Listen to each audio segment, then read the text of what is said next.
So it's going. Welcome to the PCM venipuncture and intramuscular and subcutaneous injection class. This is a video to demonstrate the different techniques that you're going to be practicing in class. First of all, I'm going to demonstrate the intramuscular and subcutaneous injection. Part of this is learning also about needle safety, so I hope that you all read the needle safety handout that was in the required materials beforehand. The equipment that you should have today we'll go through as we do each of the steps. First of all, for the subcutaneous and intramuscular injection, you're going to be practicing on a piece of fruit.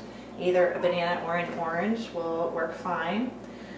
You should have a 3 ml syringe with a needle, some alcohol swabs, and a piece of gauze and some tape. You don't have to use hand gel and gloves for this portion, but in real life you would definitely want to use hand gel and gloves, so I'm going to go ahead and put those on.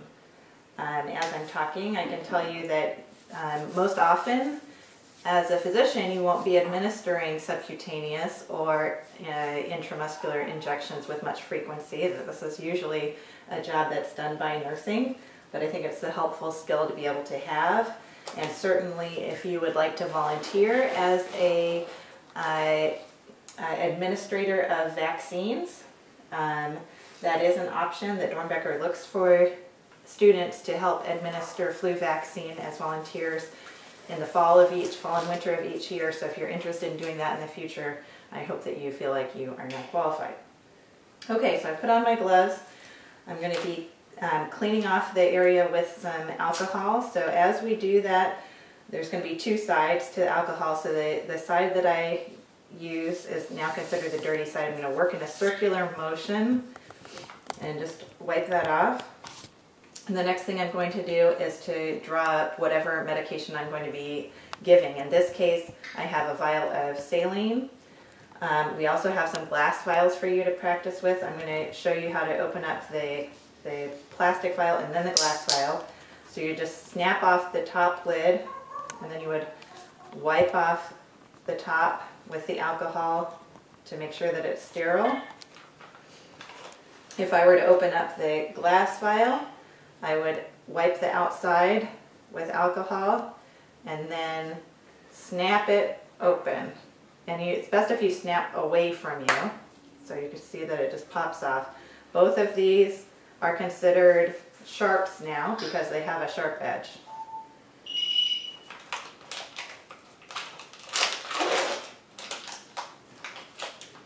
Okay, I've now opened up my 3 ml syringe.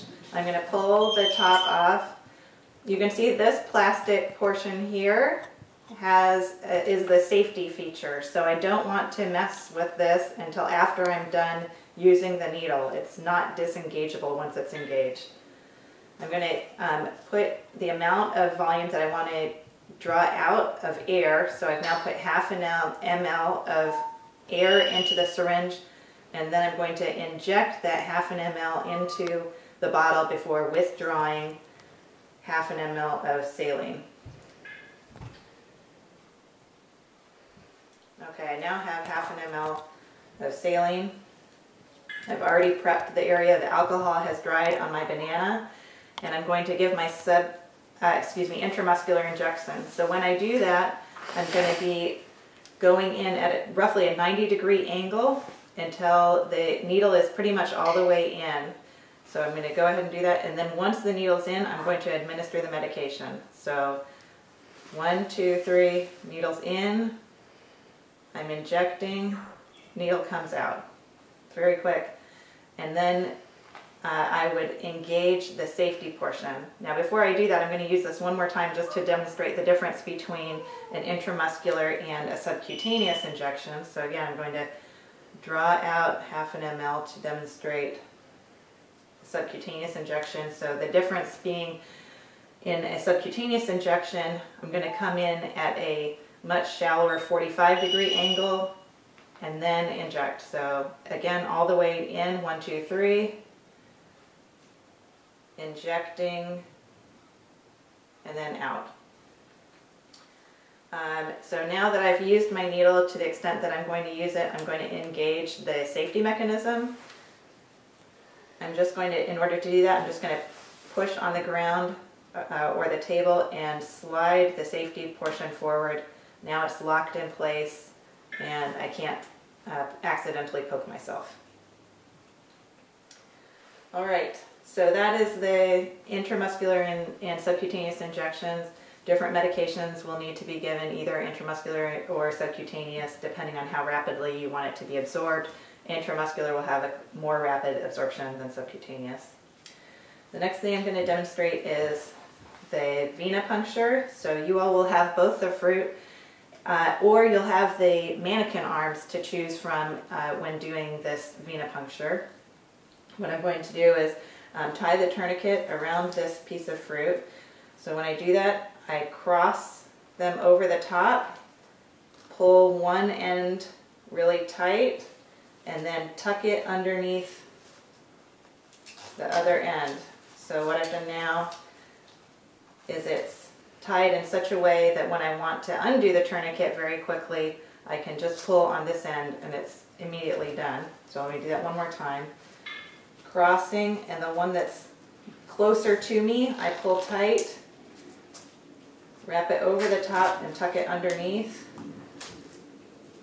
So now that's on there very tightly. On the actual person, when you do this, you'll want to put the tourniquet roughly about 4 inches above the site that you plan on drawing. So if you plan on drawing in the hand, you'll put the tourniquet on the forearm. If you plan on drawing in the AC area, you're going to put it on the arm. Okay, again, I'm going to prep the area with an alcohol.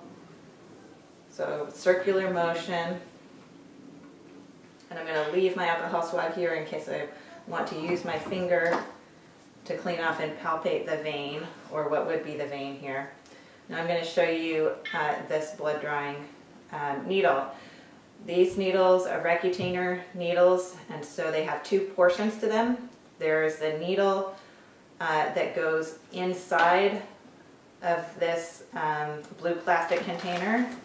So basically you take it and you screw this in. And then the sharp part of the needle that will go into the patient's arm is on the other end.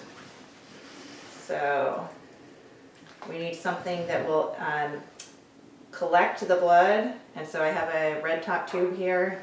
Obviously the different colors will correspond to different tests that you're doing. You're going to rest this inside but not push the tube all the way in until your needle is actually all the way in the vein. Because otherwise what happens is there's a vacuum inside this container that if you engage the tube before this is in the patient's vein, you'll lose the vacuum in here and you won't be able to actually collect blood. So this tube will be resting inside of here but not actually engaged onto the needle. Okay, I'm going to hold the needle with the bevel up, and I'm trying to sort of balance the tube in my pinky here, holding it steady so I can get a good hold on the needle between my thumb and middle fingers. Then I'm palpating where I think the vein is on this banana, and I'm going to go in at a fairly shallow, perhaps 10-degree angle until I get into what I think the vein is. Once I think I'm in, I'm going to engage the tube by just squeezing it on to that needle inside. Now if I were using the mannequin that has the blood, I would start to see blood coming up into the tubing. Since this is a banana, there's not going to be any banana juice coming up in here. But once this tube is full, if I needed to engage other tubes for other labs, I could just pull this off and then take another tube and put it back on. Once I'm done drawing the blood, I'm going to use a little piece of gauze to hold pressure on the needle as I pull it out. Before I actually do that, I'm going to let the tourniquet down as soon as my blood drawing is done. I want to let the tourniquet down before I pull out the needle in order to minimize the amount of bleeding from the site. And then I would take my piece of gauze, hold it on the insertion site and pull out. Now there's no particular safety portion to this needle. I apologize for the parrot that's making noise in the background. And so you just have to be careful with this and immediately put it into the sharps container, again, because there's no sharps safety feature to this needle. So I'm just going to rest it here so I don't accidentally stick myself. Can you pause it?